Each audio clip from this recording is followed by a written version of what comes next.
Boa noite. Boa noite. A Rússia afirma ter usado um míssil hipersônico pela primeira vez na guerra contra a Ucrânia. O confronto chega ao centro de Mariupol e dificulta o resgate dos moradores de uma região arrasada. O presidente ucraniano Volodymyr Zelensky pede um encontro com Vladimir Putin e diz que é hora de conversar. O ministro das Relações Exteriores da Rússia afirma que os laços com a China vão se fortalecer. Aqui no Brasil, o ministro do Supremo, Alexandre de Moraes, dá 24 horas para o aplicativo Telegram cumprir todas as medidas determinadas pela Justiça. A China volta a registrar mortes pela Covid depois de mais de um ano. No primeiro fim de semana, com as máscaras liberadas em São Paulo, o desafio é ampliar a vacinação das crianças. E uma operação delicada resgata um patrimônio do Rio São Francisco. A partir de agora, no Jornal Nacional.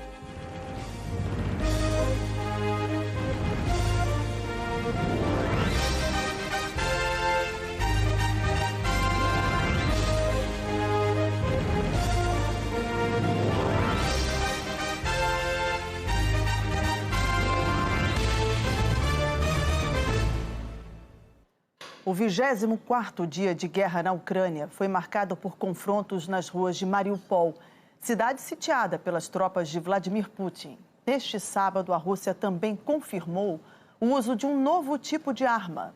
Veja na reportagem dos enviados especiais à Polônia, Rodrigo Carvalho, Hernani Lemos e Ross Salinas. A Rússia fez hoje o primeiro ataque com míssil hipersônico desde o início dessa guerra. Foi na região de Ivano-Frankovsk, a uns 50 quilômetros da fronteira com a Romênia. O Ministério da Defesa russo disse que o ataque destruiu um depósito subterrâneo de armas. O míssil usado teria sido do modelo Kinzhal. São mísseis hipersônicos lançados por caças. Viajam a uma velocidade de 6.000 quilômetros por hora, fazem manobras e podem acertar alvos a 2.000 quilômetros de distância. Os sistemas de defesa não conseguem parar um míssil desse. A Força Aérea Ucraniana confirmou que o depósito de armas foi atingido, mas não disse por qual tipo de míssil. Quando amanheceu, as operações de resgate ainda estavam em andamento na cidade portuária de Mykolaiv, onde um alojamento para soldados foi atacado com míssil. Dezenas de militares foram mortos, segundo jornalistas que estavam lá. Eles disseram que 2 caças russos despejaram bombas, destruindo vários prédios. Por todo o país, civis tentam proteger as ruas e se proteger. Alguns moradores de Mariupol chegaram a Zaporizhia. Não é que a paz esteja lá, é só um lugar menos bombardeado do que Mariupol, que foi devastada. Autoridades decretaram um toque de recolher de 38 horas para a cidade se preparar para um possível avanço das tropas russas. Ainda assim, para muita gente isso aqui é refúgio. Depois de viajar horas num carro caindo aos pedaços, essa senhora disse que Mariupol estava sem água, sem luz e que vinha se escondendo no porão da casa de uns vizinhos. O homem que viajou com família, cachorro e passarinho falou que no caminho viu corpos no meio da rua. O prefeito de Mariupol disse hoje que o exército ucraniano está tendo dificuldade para resgatar centenas de pessoas presas do porão do teatro atacado pela Rússia na quarta-feira. Pelo menos 800 pessoas ainda estariam lá. As autoridades dizem que as equipes só conseguem mexer nos escombros quando há uma pausa no confronto, o que não tem acontecido muito. Os ataques no centro da cidade se intensificaram. Na capital ucraniana, Kiev, o prefeito Vitaly Klitschko visitou tropas que estão protegendo a cidade. Num vídeo divulgado hoje, ele aparece conversando com militares e caminhando por trincheiras. Em Kharkiv, a segunda maior cidade da Ucrânia, bombeiros tentam encontrar corpos ou, quem sabe, sobreviventes de bombardeios. Esse homem estava embaixo dos escombros. Vladislav disse que vai ser grato aos bombeiros pelo resto da vida. O presidente da Ucrânia mandou um recado nesse sábado ao presidente russo Vladimir Putin. É hora de nos encontrarmos, é hora de conversar, é hora de reinstalar a integridade territorial da Ucrânia. Volodymyr Zelensky disse que negociações significativas sobre a segurança e a paz na Ucrânia são a única saída para que a Rússia diminua os danos de seus próprios erros. O conflito já dura 24 dias. A ONU diz que essa guerra matou até agora pelo menos 847 civis, entre eles 64 crianças. Mas ressalta que o total deve ser bem maior. É porque não é possível apurar com exatidão o número de vítimas fatais em meio aos bombardeios. E tem também essas outras vítimas. A invasão russa continua expulsando da Ucrânia milhares de pessoas por dia. Nesse sábado, o número de crianças refugiadas por causa da guerra na Ucrânia chegou a 1,5 milhão. O Unicef, Fundo das Nações Unidas para a Infância, reforçou a importância de medidas que protejam essas crianças. Por exemplo, que nos novos países elas tenham acesso à educação gratuita. Milhares de refugiados fizeram hoje fila no Estádio Nacional de Varsóvia. Era para tentar tirar um documento que vai permitir a identificação rápida dessas pessoas em agências de emprego, departamentos de assistência social, de educação e no sistema público de saúde também. O governo da Polônia fala que os refugiados que têm filho vão ter direito a uma ajuda financeira equivalente a mais ou menos $120, uns R$600 por criança. Muitas famílias precisam voltar 2, 3 vezes para conseguir o documento. A Agência de Refugiados da ONU vem alertando que a Europa toda tem que se preparar para atender essas pessoas da melhor forma possível. O governo da Ucrânia anunciou que mais de 6.600 pessoas conseguiram, neste sábado, escapar de áreas que estão sob ataque no país. Na madrugada deste sábado, as Forças Armadas da Ucrânia informaram que a Rússia conseguiu dominar todo o acesso ao mar de Azov. Essa é a parte do litoral ucraniano que fica entre a península da Crimeia, anexada pelos russos em 2014, e o território separatista de Donbass. Na guerra, as fronteiras marítimas são fundamentais do ponto de vista logístico, militar e também econômico. A história das guerras mostra que a conquista da terra passa pelo mar. Um exemplo emblemático é o da Segunda Guerra Mundial. Foi pela água que começou a vitória dos aliados, com o desembarque das tropas nas praias da Normandia no chamado Dia D. Controlar o litoral é parte fundamental de uma estratégia militar. E, segundo os especialistas, uma tática em andamento neste momento na costa da Ucrânia. O mapa mostra o avanço a partir da Península da Crimeia, anexada pela Rússia em 2014, onde fica a maior base naval russa no Mar Negro. Na região do Mar de Azov, as tropas de Putin já controlam Melitopol, Berdiansk e tentam tomar Mariupol, onde fica um porto importante.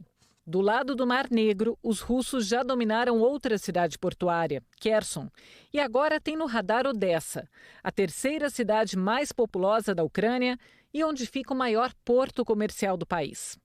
O comandante Leonardo Matos, professor de geopolítica da Escola de Guerra Naval, explica que, assim como o exército e a aeronáutica, a desvantagem da marinha da Ucrânia é enorme. O fato da Ucrânia não possuir uma marinha de nível para poder sustentar esse ataque da Rússia faz com que, no momento, a Ucrânia não consiga se defender com a sua marinha, da marinha russa, que toma totalmente aquele litoral ali da Ucrânia. Se Odessa sucumbir aos russos, a Ucrânia praticamente perde o acesso ao mar. O contato com o Ocidente passa a ser só por terra, inclusive para receber qualquer tipo de ajuda e suprimentos. É pouco. Por isso, controlar as cidades do litoral significa ter nas mãos a logística de um país. O professor de Relações Internacionais da FGV, Daniel Rio Tinto, lembra que, apesar da extensa fronteira terrestre, Putin não abriu mão de atacar a Ucrânia pelo mar. É sempre útil controlar também a fronteira sul e principalmente poder negar o uso dessa fronteira sul e negar o acesso ao mar a outros grupos ou países que queiram se envolver na guerra. É uma maneira importante de dizer, não, aqui nesses portos ninguém pode desembarcar ajuda para os ucranianos. Então, esse é um ponto estratégico, acaba sendo um ponto estratégico importante. O chefe da diplomacia da Rússia declarou, nesse sábado, que as sanções do Ocidente para tentar pôr fim à guerra na Ucrânia acabam por aproximar a China dos russos. O ministro das Relações Exteriores da Rússia, Sergei Lavrov, afirmou hoje que as relações com a China vão se fortalecer diante das circunstâncias políticas atuais. No momento em que o Ocidente está descaradamente minando todas as bases em que o sistema internacional se baseia, é claro que nós, como duas grandes potências, precisamos pensar em como continuar nesse mundo, disse Lavrov. Xi Jinping tem defendido o fim rápido da guerra, mas critica as sanções aplicadas contra a Rússia. Para o presidente chinês, os bloqueios econômicos podem levar a uma crise global. Líderes europeus dizem ter informações confiáveis de que o governo chinês considera prestar assistência militar à Rússia. Se isso de fato acontecer, a União Europeia já avisou que vai impor barreiras comerciais contra a China. A Polônia formalizou uma proposta para que o bloco europeu proíba qualquer relação comercial com a Rússia. O primeiro-ministro do Reino Unido descartou normalizar as relações com o país, como foi feito em 2014, depois da anexação da Crimeia. Boris Johnson descreveu as ações do Kremlin na Ucrânia como um ataque bárbaro contra civis inocentes, coisa que não se via desde os anos 40. Várias cidades europeias tiveram mais um sábado de protestos contra a invasão da Ucrânia. Manifestantes em Lisboa, Madrid e Paris pediram o fim imediato dos ataques. Estas manifestações significam o apoio forte de Portugal à Ucrânia neste tempo dramático. O presidente ucraniano Volodymyr Zelensky gravou um vídeo para os milhares de participantes de um protesto em Berna, capital da Suíça. Ele fez um apelo ao governo para que acabe com os privilégios que os oligarcas russos têm no país e sugeriu que eles tenham as contas congeladas. A Suíça não é integrante da União Europeia, mas adotou as sanções do bloco contra pessoas e empresas russas. A estimativa é que a Rússia tenha 213 bilhões de dólares guardados em bancos suíços. Uma das principais exigências da Rússia para acabar com a guerra é que a Ucrânia nunca faça parte da OTAN. O correspondente Ismar Madeira explica por que esse é um ponto fundamental do conflito. A localização geográfica da Ucrânia é considerada estratégica pela Rússia, que está incomodada com a possibilidade de adesão do país à Aliança Militar do Ocidente, principalmente desde 2008. O avanço da OTAN no leste europeu é uma preocupação antiga dos russos. A aliança tem hoje 30 países membros. E quase metade está perto da Rússia, formando uma espécie de cinturão. A Ucrânia é vista pelo presidente Vladimir Putin como um escudo. Isso porque, além da força militar de cada país integrante, a OTAN tem 4 bases multinacionais na região: Polônia, Lituânia, Letônia e Estônia, com soldados, tanques e aviões. Desde que foi criada em 1949, a aliança tem o compromisso de proteção mútua. Se um país for atacado, todos reagem em defesa. Mas o professor e ex-diretor do Instituto para Estudos sobre a Rússia da Universidade de Colômbia, Alexander Kulin, explicou que este não é o único motivo do interesse de Putin. Esta não é só uma briga por bloqueios de segurança. É uma luta pela orientação econômica da Ucrânia, entre se unir ao Ocidente ou se aproximar da Rússia e suas indústrias. Além disso, lembrou ele, a Ucrânia tem acesso ao Mar Negro e é uma importante área produtora de alimentos. Foi exatamente este o estopim que deu início ao conflito há quase uma década. A Ucrânia negociava um acordo econômico com a União Europeia, que previa, entre outras coisas, a criação de uma área de livre comércio. A ideia desagradou a Rússia e a tensão entre os dois países só piorou daí para frente. Em 2013, o então presidente ucraniano Viktor Yanukovych, que era aliado de Putin, renunciou ao acordo. Começou uma onda de protestos que resultou na destituição dele. Grupos rebeldes apoiavam Moscou. A Rússia anexou a península da Crimeia a seu território em 2014, depois de um referendo que foi contestado pela comunidade internacional. Agora, Vladimir Putin reconheceu a independência de 2 regiões controladas pelos separatistas, Donetsk e Luhansk. Uma das justificativas foram os laços históricos e culturais entre Rússia e Ucrânia. Kulin disse que Putin não está alcançando os objetivos que pretendia porque não conseguiu tomar a Ucrânia rapidamente e substituir o governo. A ironia são as razões pelas quais Putin pensou que as tropas russas seriam bem-vindas agora. Pesquisas mostravam que a aprovação do presidente ucraniano era muito baixa, em torno de 20%. Mas a invasão teve um efeito contrário. A popularidade de Volodymyr Zelensky subiu para mais de 90%. A verdade é que Putin realmente calculou mal. O Brasil recebeu 894 ucranianos desde o início da guerra. Nesse período, foram 28 pedidos de visto registrados na Polícia Federal. Pelas regras em vigor, cidadãos da Ucrânia podem passar até 90 dias no Brasil sem a necessidade de um visto. O Fantástico de amanhã vai mostrar as relações de traficantes internacionais de armas com o homem acusado de matar a vereadora Marielle Franco e o motorista Anderson Gomes. Nos Estados Unidos, mensagens de fornecedores ligados a Rony Lessa revelam o poder das armas do ex-PM. Ainda queimaram o produto dele dizendo que era fuzil réplica, falsificado, similar ao original. Careca responde: réplica? Fica na frente para ver. E a mulher de 88 anos que participava do esquema guardando armamento em casa, no Rio. O passado de golpes do falso médico que decidiu amputar a perna de um caminhoneiro depois de um acidente. Ele também era um falso pastor e enganava duas namoradas ao mesmo tempo. As investigações sobre maus tratos a crianças numa escola em São Paulo. 2 irmãos perdidos na floresta amazônica. Um drama que durou 27 dias. Os meninos beberam água da chuva e comeram essa frutinha aqui, chamada sorva. Na Paraíba, a angústia da família que há 17 dias não recebe notícias da Silvana, moradora da cidade mais atingida pelos bombardeios na Ucrânia. Não sei, ela está em algum lugar, ou às vezes eu penso que talvez ela esteja machucada. E olha esse tapete vermelho. O destino de todos eles é o mar. Só tem um pequeno detalhe: esses caranguejos não sabem nadar. É o novo episódio da série Planeta Perfeito. É natureza, é fantástico, é amanhã, logo depois do Domingão com Hulk. Você vai ver. Depois do intervalo, o Supremo dá 24 horas para o Telegram cumprir todas as determinações judiciais. E a disparada do petróleo deixa os motoristas em dúvida na hora de abastecer.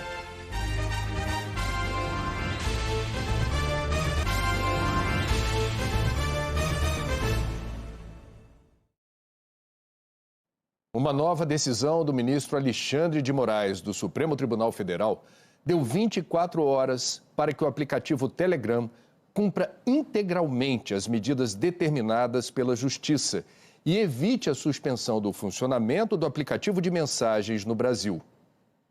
O ministro Alexandre de Moraes tomou a nova decisão após o Supremo Tribunal Federal receber informações do Telegram sobre o cumprimento parcial de ordens judiciais.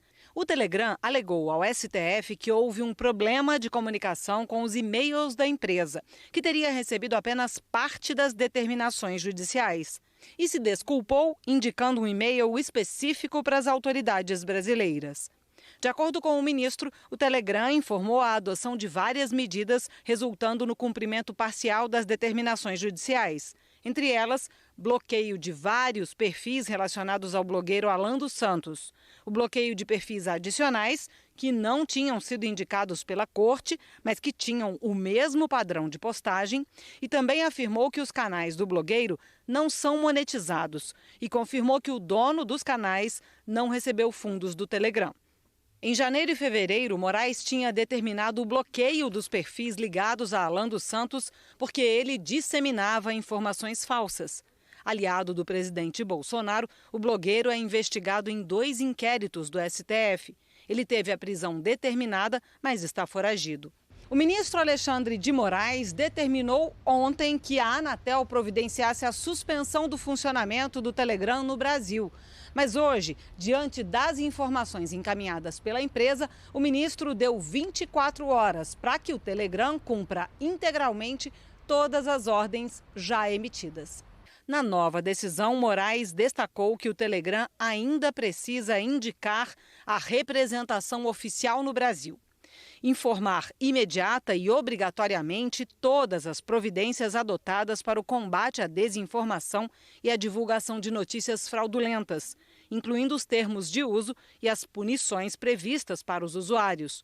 Além de imediata exclusão ou retirada de publicações divulgadas no link do canal oficial do presidente Jair Bolsonaro, que permitem baixar documentos de um inquérito sigiloso e não concluído pela PF sobre um ataque hacker ao sistema do Tribunal Superior Eleitoral. E determinou o bloqueio de um canal na internet acusado de divulgar fake news. 1 hora depois da decisão, o Telegram excluiu as publicações indicadas do canal oficial de Bolsonaro. No Acre, ontem à noite, o presidente Jair Bolsonaro disse que a decisão monocrática do ministro Alexandre de Moraes, que mandou bloquear o Telegram, é inadmissível. No início dessa madrugada, a Advocacia Geral da União pediu que o Supremo estabeleça que as sanções de suspensão a aplicativos previstas no Marco Civil da Internet não podem ser aplicadas quando eles descumprem ordens judiciais. A legislação que regulamenta a internet no país foi usada como base por Moraes para a decisão de bloquear o Telegram. A AGU argumentou que eventual conduta antijurídica que se imputa aos investigados não pode reverberar automática e indistintamente em punição ou banimento de todos os demais usuários do serviço que se pretende suspender, sob pena de claros prejuízos. Esse pedido da AGU, embora cite decisão sobre o Telegram, foi feito em outra ação que já tramita no Supremo e contesta bloqueios judiciais de aplicativos de mensagens. Na decisão que determinou o bloqueio do Telegram, Alexandre de Moraes citou informações divulgadas pela Polícia Federal de que o Telegram é notoriamente conhecido por sua postura de não cooperar com autoridades judiciais e policiais de diversos países, o que o torna um terreno livre para a proliferação de diversos conteúdos, inclusive com repercussão na área criminal. Um incêndio na garagem da Presidência da República, que fica atrás do Palácio do Planalto, chamou a atenção de quem passava hoje à tarde na esplanada dos ministérios. A fumaça se espalhou rapidamente. Segundo os bombeiros, o local tinha muitos objetos inflamáveis e há indícios de que o fogo começou com um curto-circuito de uma lâmpada. Um procedimento administrativo será aberto para apurar as causas do incêndio. A Defesa Civil vai avaliar se há risco estrutural. De acordo com a Secretaria de Comunicação da Presidência, ninguém ficou ferido. O PSTU anunciou hoje a pré-candidatura de Vera Lúcia Pereira da Silva Salgado à presidência da República. O partido informou que vai registrar a candidatura dela no Tribunal Superior Eleitoral como Vera.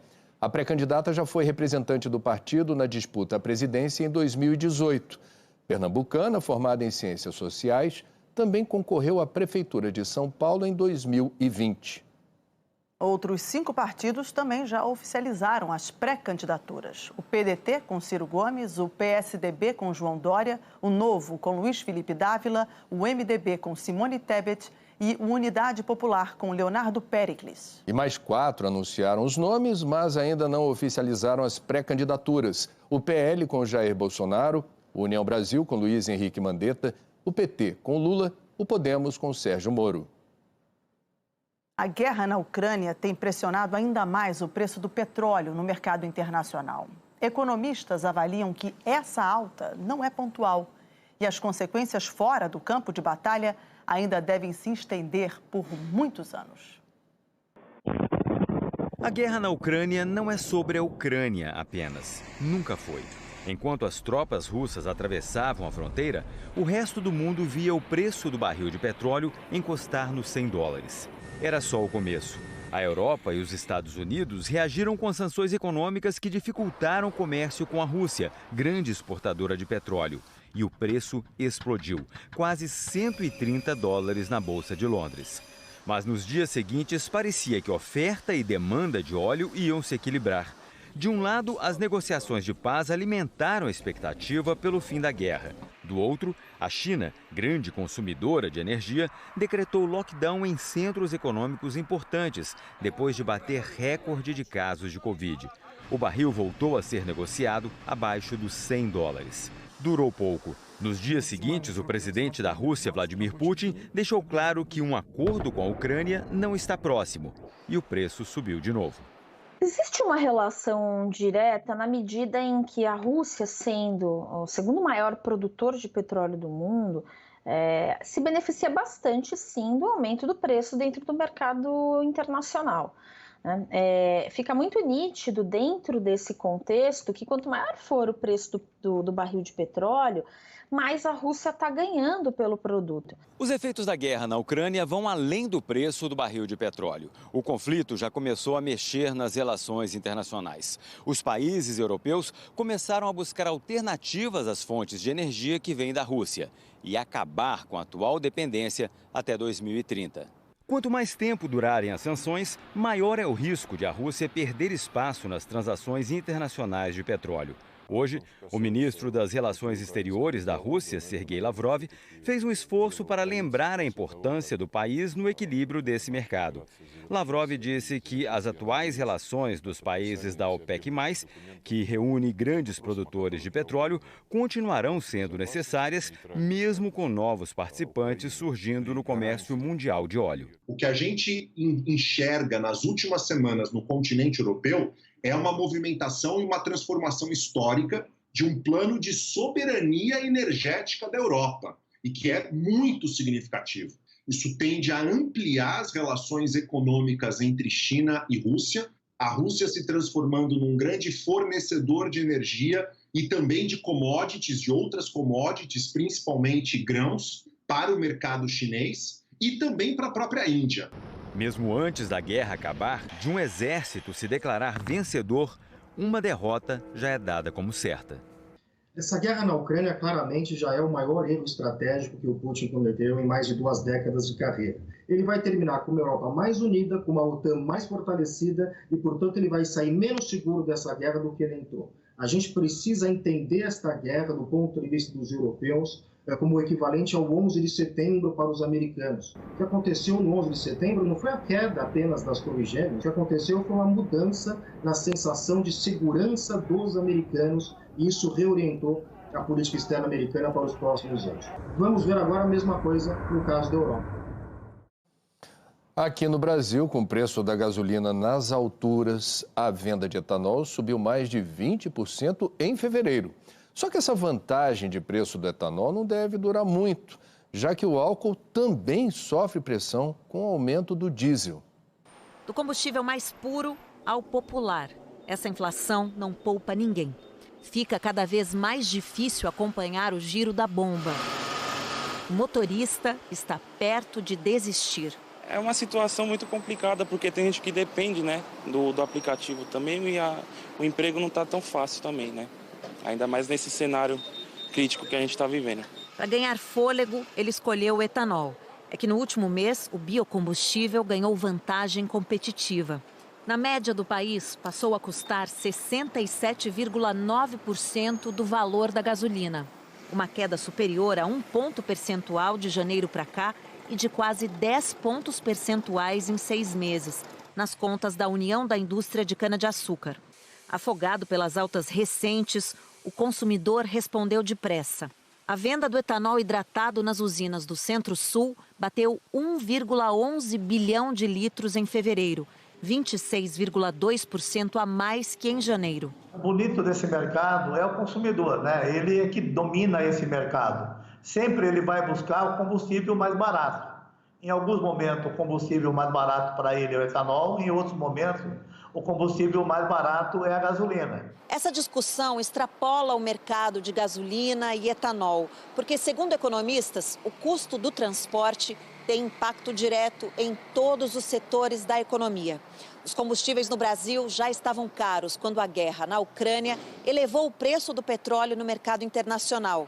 E a queda recente de movimento nos postos é um indicador claro de queda na atividade econômica.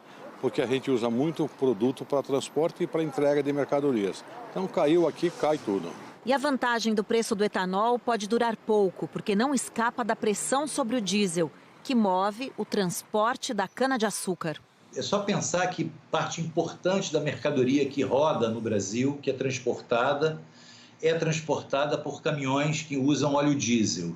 Então, dessa maneira, você consegue pensar que o custo do transporte das mercadorias do sul para o norte, por exemplo, vai ser afetado pelo aumento do custo do combustível. Ver o preço do petróleo aumentar, você vai ver inevitavelmente uma série de setores sendo afetados por isso. E aí o consumidor, no final das contas, é quem vai pagar a conta. O que dá para fazer por perto, eu vou a pé e evito usar o carro. Completar o tanque do carro, eu acho que já faz anos já que eu não chego a falar completa.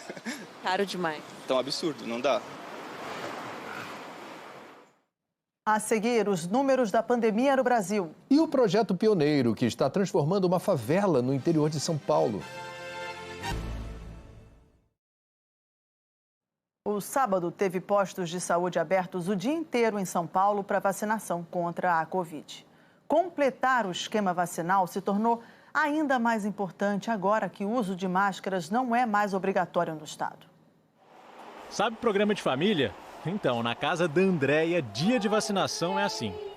Eu tomei a terceira dose, ele tomou a primeira e a primeira. Na escola, ainda tem pais que não deram a vacina, então a gente fica meio preocupado, né? O Derek já está até fazendo planos. Eu quero voltar a brincar com meus amigos, a correr na quadra com eles, sair dessa máscara. Hoje, quase 90 postos de saúde abriram na capital paulista para vacinar qualquer pessoa a partir dos 5 anos de idade. Peguei de surpresa, os dois. Eu cheguei e falei, vamos tomar vacina. Já, mãe? Não, tem que descer para tomar. Agora estou mais tranquila, com certeza. Dá pouco, é uma casa de abelha. Já esqueceu? Sim, já esqueci. Dá para agora jogar um videogame. Até agora, pouco mais de 30% das crianças entre 5 e 11 anos estão com o esquema vacinal completo no estado de São Paulo. Mas também ainda tem muito adulto que precisa colocar a carteirinha de vacinação em dia. São quase 3 milhões de pessoas que estão com a segunda dose atrasada em São Paulo e quase 10 milhões já deveriam ter tomado a dose de reforço. A vacinação derrubou o número de casos e mortes provocados pela Covid. Até por isso, o governo de São Paulo acabou com a obrigação do uso de máscaras no estado. Agora, sem essa proteção, as vacinas se tornam ainda mais importantes. Renato Kifuri, diretor da Sociedade Brasileira de Imunizações, reforça que a pandemia não acabou e que o vírus continua circulando. O mundo assiste surgimento de outras variantes que podem nos impactar daqui a algumas semanas aqui também. É importante nós mantermos os cuidados e, fundamentalmente, estar com a vacinação em dia. Hoje, estar com a vacinação em dia significa o esquema de 2 doses mais um reforço após 4 meses. Em alguns lugares estamos sem a máscara por conta do quê? Por conta da vacina. Por favor, gente, vacine-se, isso é importante. Vamos então aos números da pandemia reunidos pelo consórcio de veículos de imprensa. César Menezes, boa noite. Boa noite, André, Mariana, boa noite a todos em casa. Nas últimas 24 horas, o Brasil registrou 290 mortes por Covid. Desde o início da pandemia, são 657.157 vítimas. De ontem para hoje, foram 37 mil novos casos conhecidos. O total passa dos 29.600.000. A média de casos está em estabilidade, com uma redução de 6% na comparação com 2 semanas atrás. São 37.622 novos casos diários.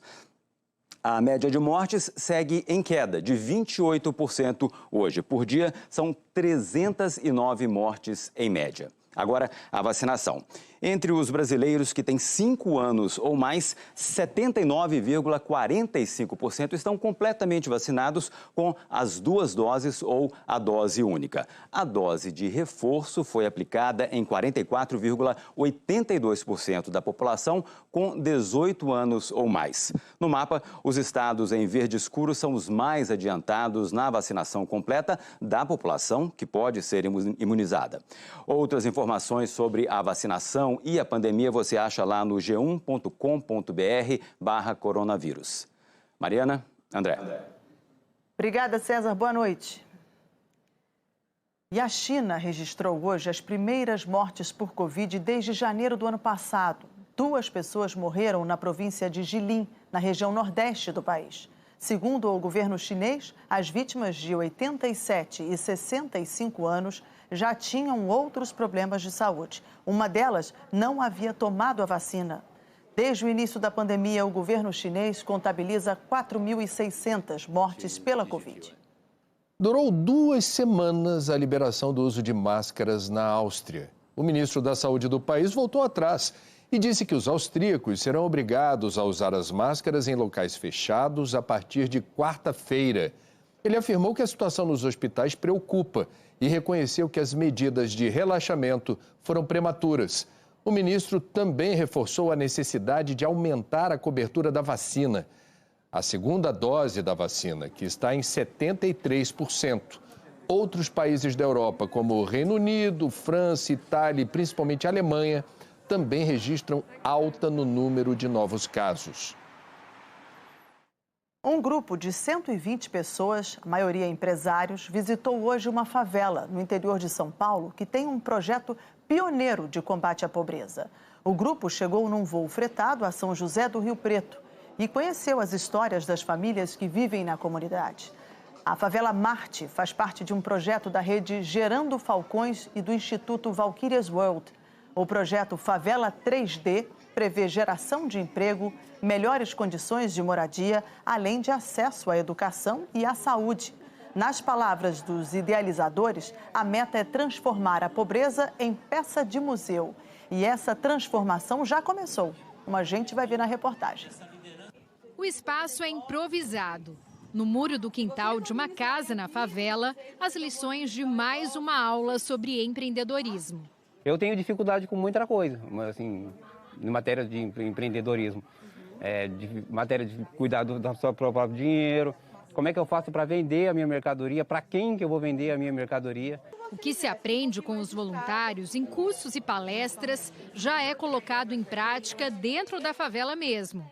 A feira aos domingos foi ideia dos moradores. Nas barraquinhas tem de tudo. É uma oportunidade que a gente tem para a gente crescer na vida e chegar um ponto da gente trabalhar para a gente mesmo. O acesso à qualificação profissional tem feito com que muitos moradores da favela invistam no sonho de abrir a própria empresa. Depois de fazer vários cursos, a Tayane transformou um cômodo da casa dela em salão de beleza. Hoje tem CNPJ, a agenda está sempre cheia, mas ela ainda tem um sonho: montar um espaço bem amplo para gerar empregos dentro da comunidade. Antes eu só fazia cabelo e unha. As pessoas chegavam, né, e perguntavam: Tayane, você faz sobrancelha? Você faz maquiagem? Eu falava que não. Aí eu fui, fiz cursos e comecei a fazer. Aí aqui já faz tudo, no mesmo lugar. O projeto, que oferece qualificação, conta com a ajuda de voluntários, empresários e ONGs. Desde 2020, mais de 600 moradores já fizeram algum tipo de curso. Em pouco mais de um ano, 33 pessoas já abriram empresa na Favela Marte, em São José do Rio Preto. É um movimento de progresso social. O que a gente percebe é que no início da implementação do programa Favela 3D, nós trabalhávamos para que a favela tomasse conhecimento dos seus direitos. E agora chegou o momento em que a favela pauta a gente e começa a construir as soluções para a evolução e progresso social do seu próprio território. A Favela Marte vai receber 58 milhões de reais em investimentos públicos e privados. O projeto inclui uma praça onde os moradores vão ter acesso à internet e a cursos profissionalizantes.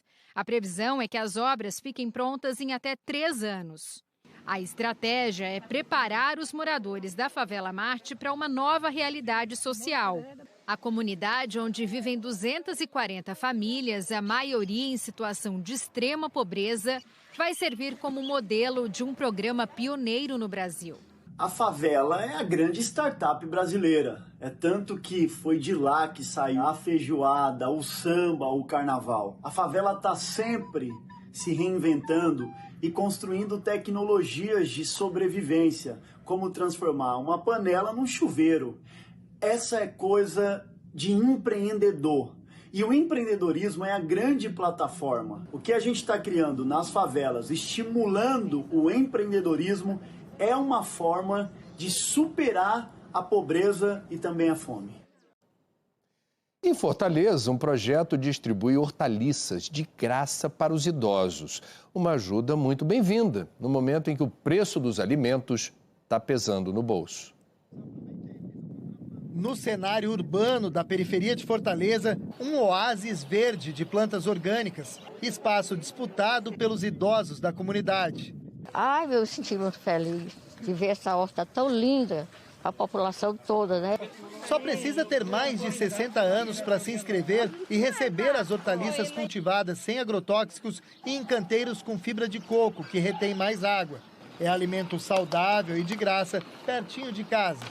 Almoço, janto, usando ela aí.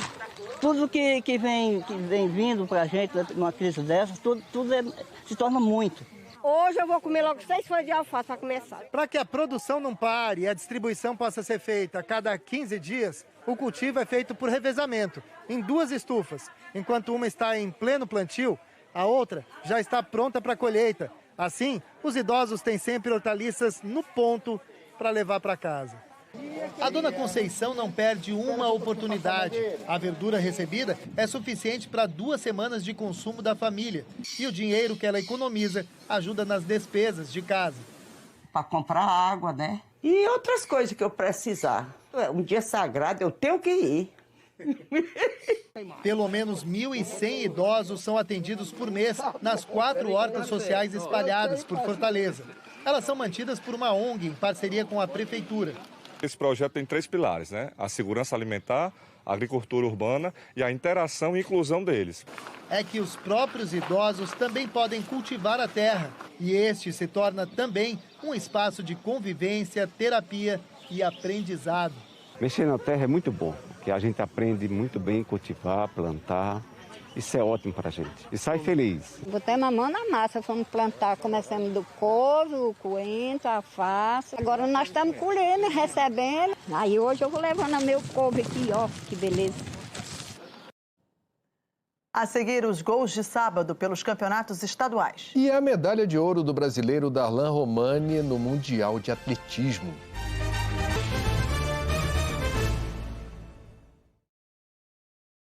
Uma operação que levou 3 dias resgatou um patrimônio nacional das águas do Rio São Francisco. Por quase 2 meses, uma parte da história do Velho Chico ficou submersa. No dia 25 de janeiro, Lusitânia não suportou a força da água depois das cheias no Rio São Francisco e afundou. A embarcação é a última canoa de tolda da época do Brasil Colônia e é patrimônio histórico nacional reconhecida pelo IPHAN. O resgate não foi uma operação simples. A remoção exigiu esforço dos mergulhadores para não danificar ainda mais a estrutura. Eu não consegui colocar os tambores no fundo mesmo da quilha. Então eu estou ajustando para que ela consiga flutuar mais. 3 mergulhadores usaram a técnica de reflutuação, que injeta ar comprimido em tambores cheios de água em cada ponta da canoa. O desafio foi amarrar cuidadosamente os tambores. Havia muitas fissuras e buracos no casco. Durante a operação, toda a canoa foi inspecionada e grande parte das peças foi retirada. Essa é uma etapa importante para a reconstrução desse patrimônio. A restauração da Lusitânia ainda vai levar um bom tempo. Aos poucos, a canoa foi reaparecendo e surgiu bem diferente da embarcação que durante décadas cruzou o rio. As canoas passavam aqui, para mim era uma beleza. De noite, a lua clara, era uma beleza. A gente vai trabalhar para pensar nessa segunda etapa, né? Primeiro é resgatar, né, e preservar esse bem, que é um bem tombado, patrimonial e muito importante para a gente, muito importante para o IPHAN. E na sequência a gente vai ver quais são as próximas atitudes que a gente deverá tomar. Por enquanto não se sabe. Como não suportou navegar, Lusitânia foi rebocada por 9 horas até uma marina. O desafio agora é saber quando ela vai voltar a desfilar pelo Rio São Francisco. É alívio, claro que é alívio, não deixa de ser, evidentemente, mas ao mesmo tempo é angustiante, né? Porque o futuro ainda não está perfeitamente delineado. A gente vai fazer todo o nosso esforço para que a canoa volte a navegar nas águas do Rio São Francisco. O Marcelo Pereira conta agora como fica o tempo amanhã. Primeiro dia do outono. Marcelo, boa noite para você.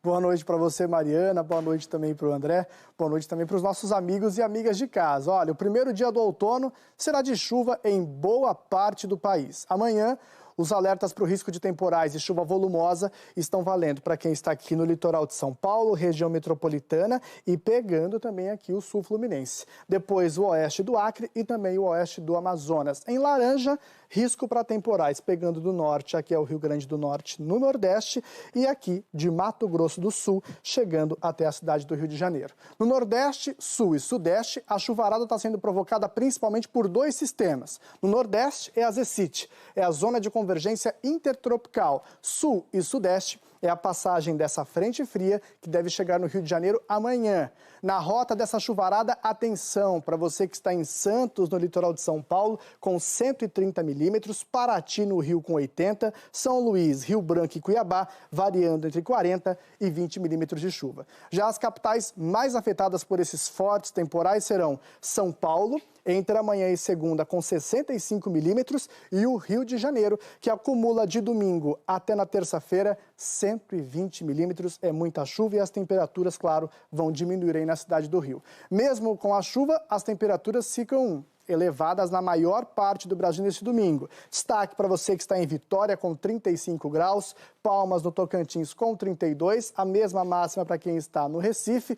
Curitiba é o que está fora da curva com 19 graus.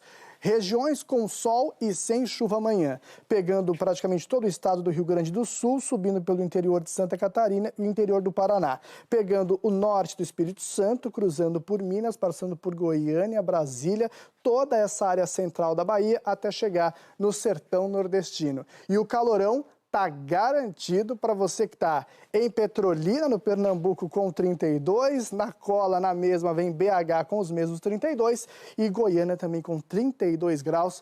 É calor, está garantido para essas cidades, viu, Mariana, André? Mas aí no Rio, preparem a capinha de chuva e o guarda-chuva. Eu volto com vocês. Boa noite, bom domingo. Obrigado, Marcelo. Boa noite.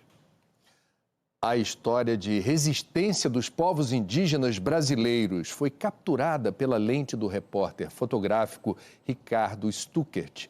As imagens estão reunidas num livro lançado nesta semana. Yanomami Apenhagós tinha 22 anos de idade em 1997, quando Ricardo Stuckert fez essa foto. Anos depois, um novo registro. 17 anos depois, e se você for ver as expressões da vida, o que ela passou, está tudo registrado, Zileide. É uma coisa assim que você vê. Aqui uma jovem. Aqui, uma jovem senhora. Aqui já uma jovem experiente, digamos assim. Começava assim um projeto diferente do dia a dia do Ricardo. Repórter fotográfico de política há mais de 30 anos, ele decidiu contar, dar voz aos indígenas. E assim nasceu o livro Povos Originários, Guerreiros do Tempo. Foram 7 anos na estrada, nos rios, mostrando 10 etnias, 10 povos, do Acre, Mato Grosso, Bahia, Alagoas, Amazonas. Registros de uma rotina, de rituais, de um pajé, dos povos isolados. Cada etnia teve ainda sua história contada por indígenas e antropólogos, como José Pimenta, que viveu um tempo com o povo Axaninca. A importância do livro é de dar visibilidade para esses povos indígenas e mostrar a história desses povos, de suas lutas, resistências, né, e também da grande capacidade de resiliência, né, desses povos indígenas. O livro mostra um pouco de como vive hoje quem descende dos primeiros habitantes do Brasil. A resistência deles. Quando os portugueses desembarcaram no Brasil, em 1500, havia, segundo a FUNAI, 3 milhões de indígenas. Já segundo os dados mais recentes do ISA, organização que atua com povos indígenas, são em torno de 750 mil. São eles que protegem a floresta. A água que a gente bebe, são eles que preservam. As melhores terras são deles porque eles preservam. Então, se nós não entendermos isso, que se nós não dermos voz a eles, o que será desse planeta? Voz que foi dada para a Penha. 2 fotos que mostram o orgulho de ser uma Yanomami. Ajudou muito. Preconceito, não ligo. Não vou mentir que eu sou Yanomami. Tu não é Yanomami, eu sou assim. Eu tenho minha etnia. Eu nunca menti a minha etnia. tenho meu orgulho. O Grêmio venceu o Internacional na primeira partida da semifinal do Campeonato Gaúcho. Então, é hora dos gols de sábado pelos campeonatos estaduais. No contra-ataque, Nicolas lançou Elias, que avançou em velocidade e fez o primeiro do jogo. Grêmio 1-0. Bitelo aproveitou a saída errada do Inter e chutou de longe. O goleiro Daniel não conseguiu defender. Diego Souza, de pênalti, fez o terceiro. Na comemoração do gol, o jogador Lucas Silva, do Grêmio, foi atingido por um objeto arremessado da arquibancada, pois foi substituído. Grêmio 3-0 e vantagem para o jogo de volta na quarta-feira, hein? O Santos entrou em campo contra o Água Santa com risco de ser rebaixado para a segunda divisão do Campeonato Paulista. A situação ficou ainda pior quando Dadá Belmonte colocou o Água Santa na frente. Só que o Zanocelo, no rebote, empatou. O Ricardo Goulart virou a partida de peixinho. E o Kaique fez o terceiro do Santos. Rodrigo San diminuiu no fim, mas não foi suficiente. Santos venceu por 3-2 e se manteve na primeira divisão, mas não se classificou à fase final do Paulistão. O São Paulo já estava classificado para a próxima fase e recebeu o Botafogo de Ribeirão Preto. Depois do cruzamento do Rigoni, ninguém encostou na bola e ela foi direto para o gol. Jean empatou para o Botafogo e Luciano deu a vitória para o São Paulo, 2-1. O Atlético terminou a primeira fase do Campeonato Mineiro na frente. Hoje, o Galo venceu a Caldense com gols de Eduardo Sacha, Vargas de fora da área e Hulk, é claro. Atlético 3, Caldense 0. O Cruzeiro também já estava classificado para a próxima fase e enfrentou o Patrocinense, que venceu. Jonathan Zobina e Samuel fizeram 2-0 para o Patrocinense. E Adriano diminuiu 2-1. O América Mineiro venceu o Tombense por 1-0, gol do Gustavo. O Atlético Goianiense superou Vila Nova na primeira partida da semifinal do Campeonato Goiano. 3-2 e vantagem para o jogo da volta. O Cuiabá está na final do Campeonato Mato Grossense. 3-0 em cima do Dom Bosco. Mesmo placar da vitória do Curitiba sobre o Cianorte no Campeonato Paranaense. Coxa na semi. E o Brusque se classificou para as semifinais do Campeonato Catarinense ao empatar em 0-0 com o Avaí. Amanhã o Esporte Espetacular fala dos campeonatos estaduais e traz muitas outras atrações. Oi, gente, boa noite. Nesse domingo vamos mergulhar numa década especial. As celebridades, mais celebridades que havia, era jogador de futebol e vedete. Eu fui convidada para fazer uma capa de revista com Pelé. E nessa capa estava escrito Rei e Rainha do Futebol. E rever imagens raras de quando as vedetes conquistaram os gramados. Um presidente preso, 2 banidos, um afastado acusado de assédio. Assombrada pelo passado de escândalos, a CBF elege na quarta-feira o novo comandante do futebol brasileiro. Uma reportagem especial revela bastidores da briga pelo poder e quem é o candidato único à presidência da entidade. É amanhã às 10 da manhã, logo depois do Auto Esporte. Espero vocês. O brasileiro Darlan Romani conquistou a medalha de ouro do arremesso de peso no Mundial de Atletismo em pista coberta.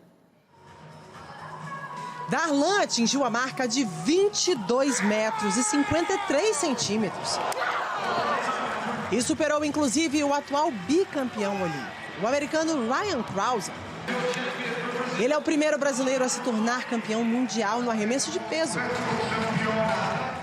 No salto em altura, o ouro ficou com a ucraniana Yaroslava Marhutka, que bateu a marca de 2 metros e 2 centímetros.